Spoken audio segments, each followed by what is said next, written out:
America और Israel ने Iran पर हमला करके जो गलती कर दी है उसका खामियाजा अमेरिका को और साथ साथ इजराइल को भुगतना पड़ेगा। और हालात ऐसे हैं अमेरिका में कि दशकों तक, न जाने कितने सालों तक इस खामियाजे का नतीजा रो रो कर भुगतेगी वहां की जनता। सबसे बड़ा सवाल तो यह है कि ट्रंप किस तरीके से अपनी सत्ता को बरकरार रखेंगे, क्योंकि हालात अमेरिका में गृह युद्ध जैसे हो गए हैं।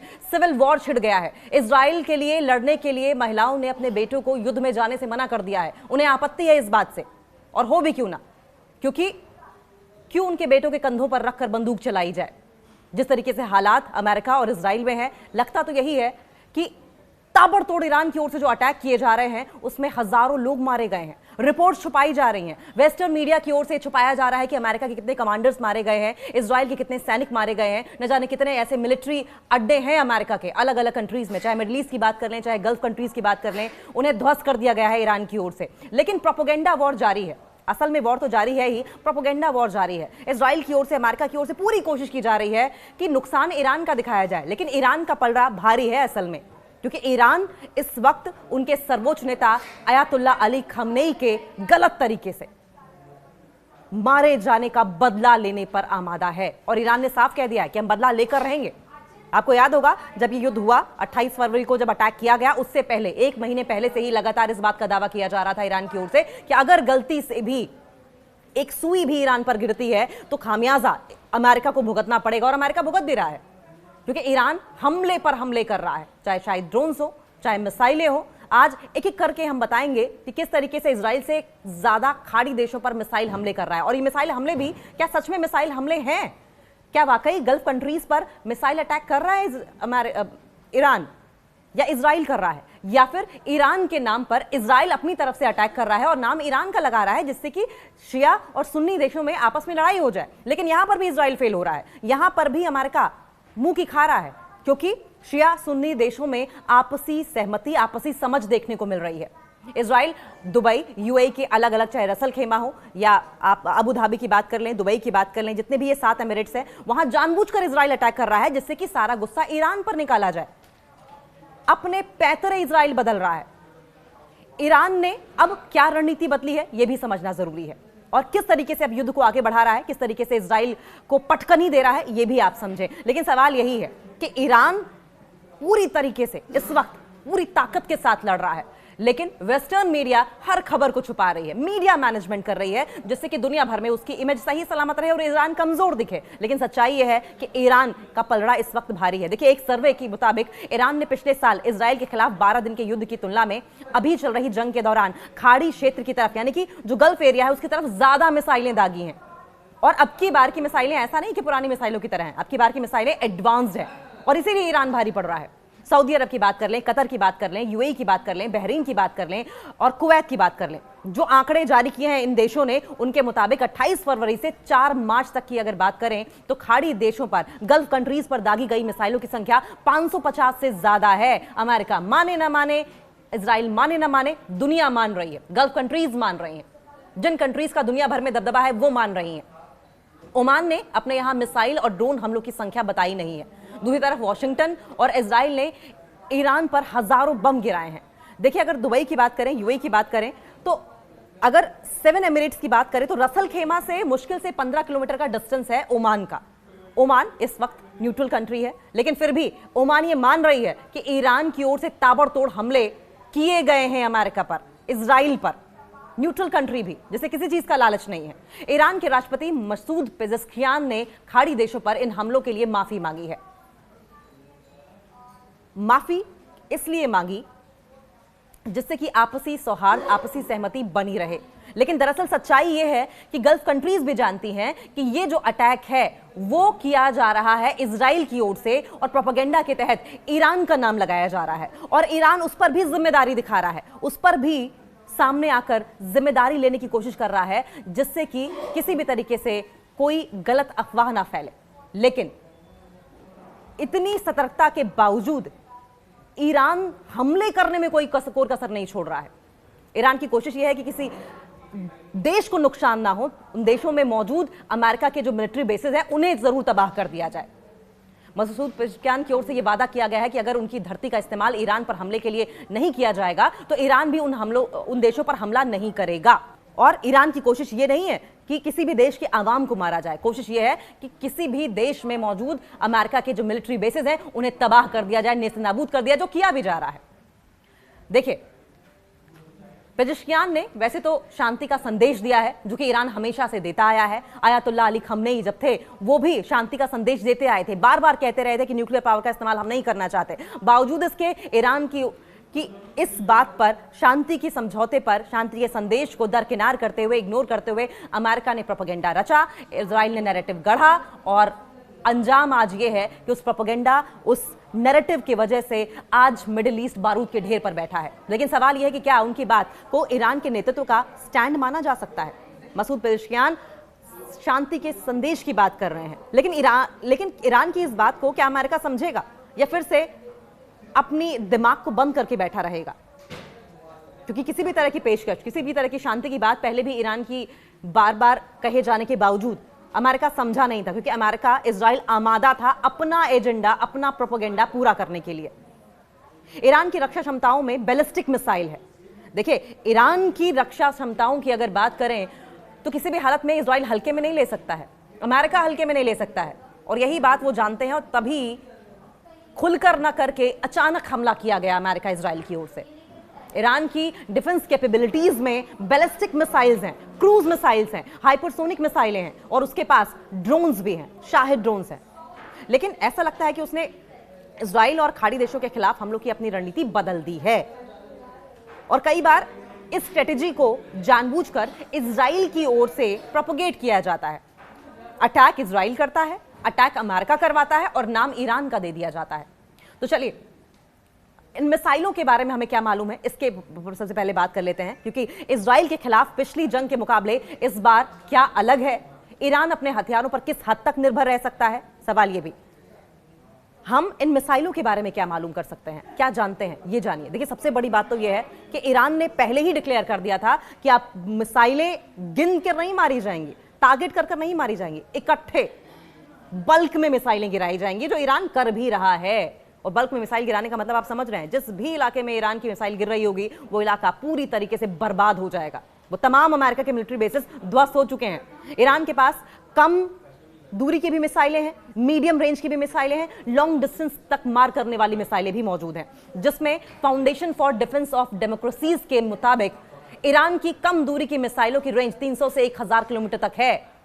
खाड़ी के देशों के साथ साथ कई पड़ोसी देश इन मिसाइलों की रेंज में आते हैं, यानी किसी ने भी ईरान की तरफ आंख उठाने की कोशिश की वो बर्बाद होगा, ये तय है। मीडियम रेंज की मिसाइलों की अगर बात करें तो 1000 से 2000 किलोमीटर तक की हैं, और ये इजराइल तक पहुंच सकती हैं। अब समझिए, अगर ईरान की मीडियम रेंज की ही मिसाइलें इजराइल को बर्बाद करने में सक्षम हैं, तो लॉन्ग रेंज की मिसाइलें क्या करेंगी? अमेरिका तक भी पहुंचेंगी, और ये बात डोनाल्ड ट्रंप जानते हैं।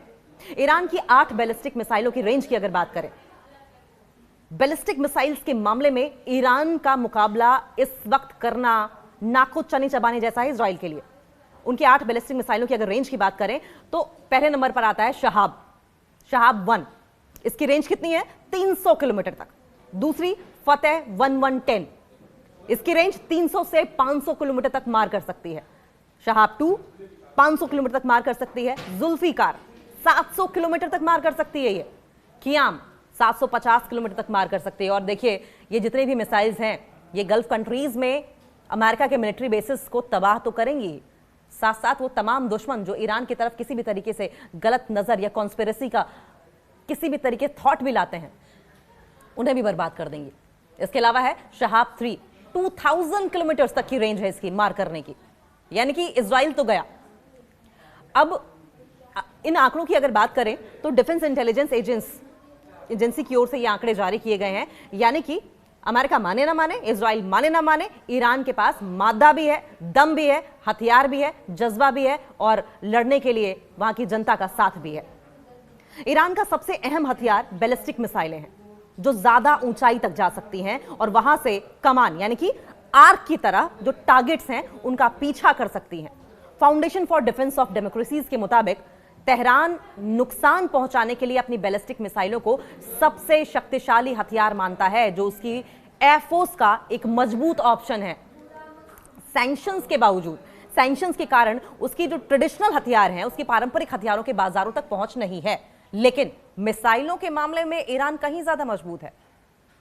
ट्रेडिशनल हथियारों के बाजारों तक पहुंच नहीं है, जिसकी वजह से उसके एयरफोर्स के पास कुछ हथियार नहीं है, लेकिन जो जरूरी हथियार होने चाहिए वो तो है ही। और इसी बात का डर इजराइल और अमेरिका को है। क्रूज और हाइपरसोनिक मिसाइलों की अगर बात करें, भले ही कम ऊंचाई पर उड़ती हो, लेकिन लॉन्ग रेंज तक पहुंचती हैं। उन्हें लक्ष्यों तक पहुंचने के लिए एयर पावर इंजन या फिर जेट या प्रोपेलर की मदद की जरूरत होती है। ईरानी मिसाइलों के इस्तेमाल की रणनीति कैसे बदली है आने वाले समय में, जिसका खौफ इजराइल को सताता रहा है। ये इनसिक्योरिटी दिखती रही है समय समय पर इजराइल की, और यही वजह है कि बार बार अमेरिका की गोद में जाकर वो बैठता भी रहा है। ईरान अकेले दम पर लड़ाई लड़ रहा है, प्रॉक्सी वॉर नहीं लड़ रहा है इजराइल की तरह। ईरान इस समय अपनी मिसाइलें इजराइल और गल्फ कंट्रीज दोनों की तरफ दाग रहा है। यह पिछले युद्ध के उलट है। पिछली बार डिफेंसिव खेल रहा था ईरान, अब की बार ऑफेंसिव खेल रहा है, और बार बार इस बात की वार्निंग भी ईरान की ओर से दी गई थी।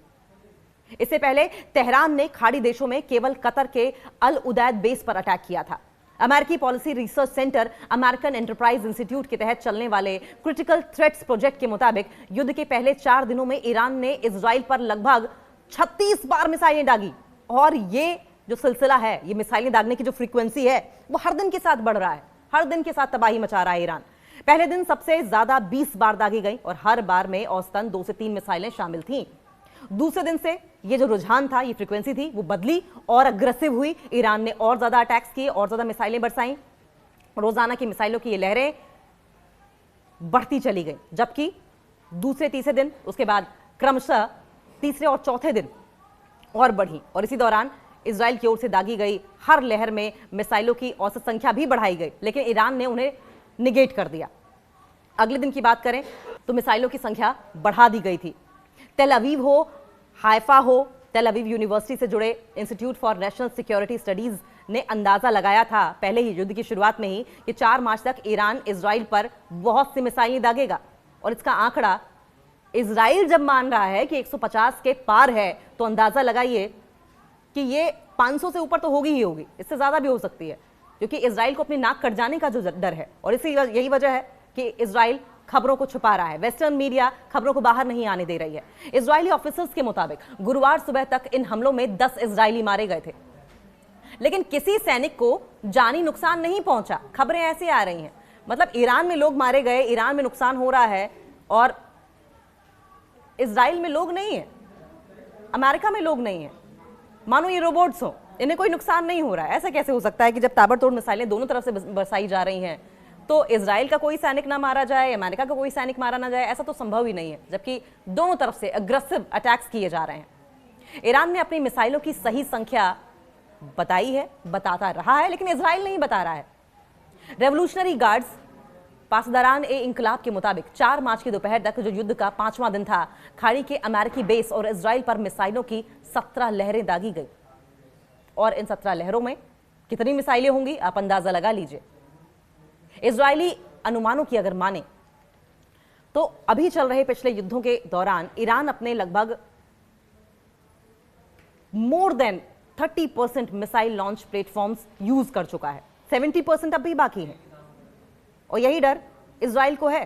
क्रिटिकल थ्रेट्स प्रोजेक्ट के मुताबिक इससे मिसाइल यूनिट्स के बीच तालमेल जो है उसे बनाकर रखना होगा, और इजराइल की कोशिश होगी कि ईरान के इस प्रोजेक्ट को कमजोर किया जाए, उन्हें रोका जाए, जिससे कि आसान हो सके ये लड़ाई इजराइल के लिए, जो कि आसान होती दिखाई नहीं दे रही है, क्योंकि ईरान झुकने को तैयार नहीं है, ईरान जरा सा भी मानने को तैयार नहीं है। अमेरिका और इजराइल उन टीमों को निशाना बना रहे हैं जो लॉन्चिंग कर रही होती है, इन मिसाइलों को लॉन्च कर रही होती है।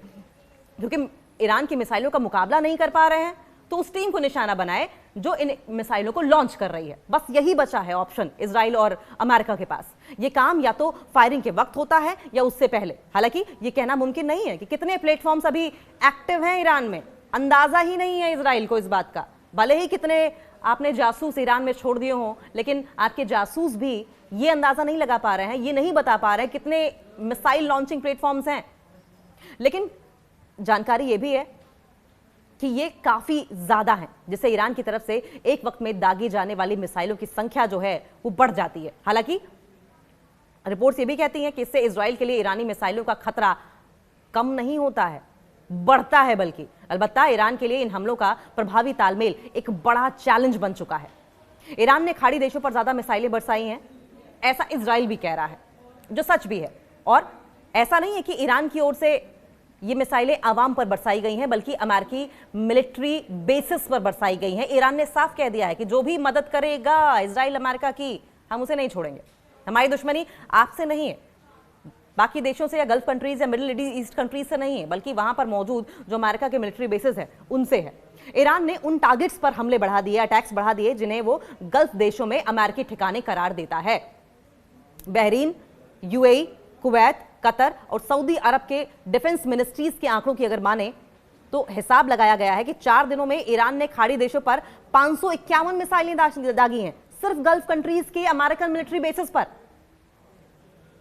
और ये ऑफिशियल डेटा नहीं है, कहा जा रहा है कि ये संख्या और ज्यादा है। आप सोचें कि अगर गल्फ कंट्रीज में मौजूद मिलिट्री बेसिस पर अमेरिका के 551 मिसाइलें दागी गई हैं तो असल में कितनी ज्यादा होंगी।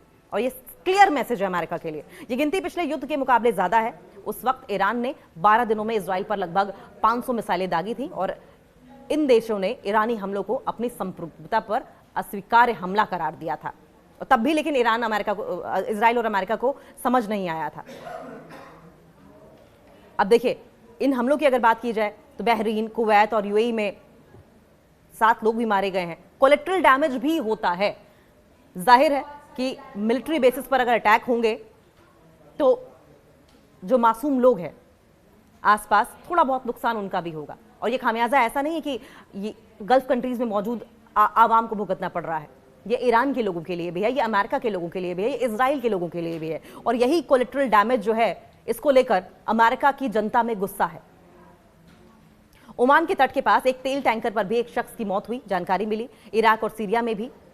और ईरान के खिलाफ कोई सैन्य कार्रवाई नहीं की, बावजूद इसके ईरान के खिलाफ कोई सैन्य कार्रवाई नहीं की गई, बल्कि रक्षात्मक उपायों और राजनयिक दबाव पर ध्यान केंद्रित किया गया। सवाल यह है कि यह बदलाव क्यों आया, ये जो स्ट्रेटेजी बदली, इसके अंदर बदलाव क्यों दिखाई दे रहा है। खाड़ी देशों को निशाना बनाने के फैसले ने ईरान को ऐसा हथियार इस्तेमाल करने का मौका दिया है जो पिछली लड़ाई में इस्तेमाल के लायक नहीं थे। कहा जाता है कि पिछले साल जून में ईरान केवल वही हथियार इस्तेमाल कर रहा था जो इजराइल तक पहुंच सकते थे। अब वो कम दूरी वाली मिसाइलें भी इस्तेमाल कर रहा है, मीडियम रेंज वाली मिसाइलें भी इस्तेमाल कर रहा है, लॉन्ग रेंज वाली मिसाइलें भी इस्तेमाल कर रहा है। यानी कि वो सभी प्लेटफॉर्म्स जो पिछले साल काम के नहीं थे, अब काम के हो गए हैं। ईरान शाही ड्रोन्स का इस्तेमाल जारी रखे हुए है, जिसका मतलब है कि उसके पास अब भी कई सक्रिय सिस्टम मौजूद हैं। अमेरिकी जनरल डीन केन ये बहुत इंटरव्यूज देते फिर रहे हैं। इनके मुताबिक युद्ध के पहले दिन के मुकाबले ईरानी बैलिस्टिक मिसाइलें हमलों में 86% की बढ़ोतरी हुई है। यानी कि खौफ ईरान का बरकरार है। पिछले 24 घंटों की अगर बात करें तो 23% देखने को मिली है। ड्रोन्स पर निर्भरता ज्यादा है। देखिए, विश्लेषण ये कह रहा है कि खाड़ी पर ईरान के हमलों में मिसाइलों के मुकाबले ड्रोन्स का इस्तेमाल कहीं ज्यादा हुआ है। मिसाइलें तो ताबड़तोड़ दागी ही जा रही हैं, लेकिन ड्रोन्स पिछली बार की अगर 12 दिनों का जो युद्ध चला था, तो अब की बार मिसाइलों की संख्या भी ज्यादा है, ड्रोन्स की संख्या भी ज्यादा है। 4 मार्च की दोपहर तक खाड़ी देशों पर लगभग 1493 ड्रोन्स, जो कि इजराइल और अमेरिका बता रहा है। जाहिर है कि अगर इजराइल अमेरिका कोई आंकड़ा कोट करता है तो आप 90% उसमें और बढ़ा दीजिए, 90 नहीं तो 80% और बढ़ा दीजिए, तो ये 1400 यानी कि 1500 ड्रोन जो है वो कम से कम 5000-7000 ड्रोन से कम नहीं होंगे। और 551 मिसाइलें जो वेस्टर्न मीडिया कह रही है, कम से कम 2000 मिसाइलें होंगी। यह संख्या उन 1100 ड्रोन से भी ज्यादा है जो ईरान ने 12 दिन के युद्ध में इजराइल पर दागे थे पिछले युद्ध में, ऐसा वेस्टर्न मीडिया कह रहा है। सच्चाई आप जानते हैं कि इससे उलट है। यह रणनीति शायद है कि खाड़ी देशों को दबाव में लाकर पीछे हटने पर मजबूर किया जाए। यह प्रोपेगेंडा इजराइल की ओर से रचा जा रहा है, जबकि ऐसा है नहीं। ईरान केवल मिलिट्री बेसिस को अटैक कर रहा है अमेरिका के इन गल्फ कंट्रीज में, वॉशिंगटन और तेल अवीव पर प्रेशर बनाने के लिए। अमेरिकी जनरल डीन केन के मुताबिक युद्ध के पहले दिन की तुलना में ईरानी ड्रोन हमले 73% तक बढ़ चुके हैं। और यह हो सकता है कि ईरान स्टॉक बचाने की कोशिश कर रहा हो, ऐसा वो आरोप लगा रहे हैं, क्योंकि लगातार प्रोडक्शन बनाए रखना मुश्किल होता जा रहा है और इस मुश्किल को इजराइल और बढ़ाने की कोशिश कर रहा है, जबकि ईरान हर हर्डल को पार करते हुए इस मुश्किल को भी खत्म कर दे रहा है। ईरान कब तक मिसाइलें बरसाता रहेगा, बरसा सकता है, सवाल यह भी है। ये डर है, दरअसल सवाल नहीं है, इजराइल का डर है। ये इजराइल का अनुमान है युद्ध से पहले ईरान के पास लगभग 2500 बैलिस्टिक मिसाइलें थीं, ये अनुमान है, जबकि ईरान जानता है कि इजराइल जानता है कि ईरान के पास मिसाइलें और भी है, और इस बात का आरोप लगाता भी रहा है कि ईरान अपने हथियार तैयार कर रहा है, और संभवतः इसी दिन के लिए ईरान अपने हथियार तैयार कर रहा होगा। अमेरिकी विदेश मंत्री मार्को रूबियो कहते हैं कि ईरान महीने में लगभग 100 मिसाइलें तैयार करता है। ईरान के पास 100 मिसाइलें महीने में तैयार करे ना करे, लेकिन स्टॉक तो बहुत बड़ा है, जिसका डर मार्को रूबियो को भी था। समय समय पर उनके भी बयान देखने को मिले थे। वेपन्स प्रोडक्शन पर, न्यूक्लियर एनर्जी की बात जब ईरान की ओर से की गई थी तो न्यूक्लियर वेपन्स का हवाला दे दिया गया था मार्को रूबियो की ओर से। इन अनुमानों की अगर स्वतंत्र रूप से पुष्टि की जाए तो अभी कोई ऐसा आधिकारिक आंकड़ा सामने नहीं आया है, और इस तरह के जो आंकड़े वेस्टर्न मीडिया की ओर से पेश किए जाते हैं तो जाहिर है कि प्रोपेगेंडा रचा जाता है ईरान के खिलाफ। ईरान का भंडार एक समय पर खतरनाक स्तर तक पहुंच गया था, लेकिन यह कहना मुश्किल है कि यह खतरनाक स्तर कब पूरी तरीके से इजराइल पर कहर बनकर टूटेगा, क्योंकि राय ये दी जा रही है कि ईरान अपनी जो प्रेजेंट सिचुएशन है, प्रेजेंट रणनीति है, प्रेजेंट स्ट्रेटेजी है, इसे इसी तरीके से जारी रखेगा। यानी कि ताबड़तोड़ अटैक ईरान की ओर से होते रहेंगे, रीजनल लेवल पर, कंट्री लेवल पर, बड़े पैमाने पर मिसाइलें हमले जारी रहेंगे। ईरानी जानते हैं कि उनकी कई मिसाइलों को रक्षा प्रणाली रोक सकती है, लेकिन ताबड़तोड़ जब एक साथ कई मिसाइलें बरसाई जाएंगी तो रक्षा प्रणाली भी क्या कर लेगी, डिफेंस सिस्टम भी क्या कर लेंगे। और इसी स्ट्रेटेजी पर ईरान काम कर रहा है कि इकट्ठे मिसाइलें मार दो, इकट्ठे ड्रोन से अटैक कर दो। कितना डिफेंस सिस्टम रोकेगा? बड़ी संख्या में फायरिंग करके प्रतिद्वंदियों को, दुश्मनों को, इंटरसेप्टर मिसाइलों के भंडार को कम करना चाहते हैं इजरायली, लेकिन कितना कम करेंगे आप? कितने अटैक्स को आपके डिफेंस सिस्टम रोक पाएंगे? अमेरिकी राष्ट्रपति डोनाल्ड ट्रंप का दावा है कि अमेरिका के पास असीमित हथियार हैं, जबकि ईरान का रक्षा मंत्रालय कहता है कि उतने लंबे वक्त तक लड़ने की क्षमता रखता है जिसकी अमेरिका ने योजना नहीं बनाई है। यानी कि ईरान पहले भी कहता रहा था, अभी भी कहता रहा है, और अमेरिका का जब ये बयान सामने आया है तब भी ईरानी रक्षा मंत्री की ओर से ये क्लियर कट कह दिया गया है कि भले ही अनलिमिटेड स्टॉक हो अमेरिका के पास वेपन्स का, लेकिन ईरान के पास भी स्ट्रेटेजी और वेपन्स इतने हैं कि अमेरिका ने सोचा भी नहीं होगा। अमेरिकी इजरायली अटैक्स की अगर बात करें, दूसरी तरफ अमेरिका और इजराइल ईरान पर हमलों के लिए मुख्य रूप से एयर स्ट्राइक कर रहा है, एयरफोर्स का इस्तेमाल कर रहा है। इसके अलावा अमेरिका जमीन और समुद्र से भी मिसाइलें दाग रहा है। सेंटकॉम के मुताबिक युद्ध के पहले 4 दिनों में अमेरिका ने 2000 हमले किए, जिसमें 2000 से अधिक गोले इस्तेमाल किए गए। ईरान हाथ पर हाथ धरे नहीं बैठा रहा, ईरान ने बदले में उससे कहीं ज्यादा मिसाइलें दागी, उससे कहीं ज्यादा गोले दागे। इजराइल ने 4 मार्च तक 600 हवाई हमले किए। इस दौरान इजरायली वायुसेना ने कुल 5000 बम गिराए, ऐसा इजराइल कह रहा है। ईरानी रेड क्रिसेंट हिलाल अहमर के मुताबिक इन हमलों में 1045 नागरिक मारे गए, 175 बच्चे और स्कूल कर्मचारी शामिल हैं। ये मासूम लोग जिनकी कोई गलती नहीं थी, सिर्फ इजराइल और अमेरिका की जिद की वजह से मारे गए। ये सभी युद्ध के पहले दिन मिनाब के एक प्राइमरी स्कूल पर मिसाइल हमले में मारे गए थे। इन मासूमों का गुनाह क्या था? सिर्फ अमेरिका की जिद, इजराइल की जिद, डोनाल्ड ट्रंप की सनक। हालांकि अभी तक यह साफ नहीं है कि इस युद्ध में, इन अटैक्स में कितने अमेरिकन मारे गए हैं, कितने इजरायली नागरिक मारे गए हैं, इजरायली आर्मी के लोग मारे गए हैं। ये क्यों बताएगा अमेरिका? पूरी दुनिया में थू थू जो होने लगेगी। रेवोल्यूशनरी गार्ड्स के अधिकारी शामिल थे इन अटैक्स में मरने वालों में या नहीं, ये अभी तक जानकारी नहीं मिली है।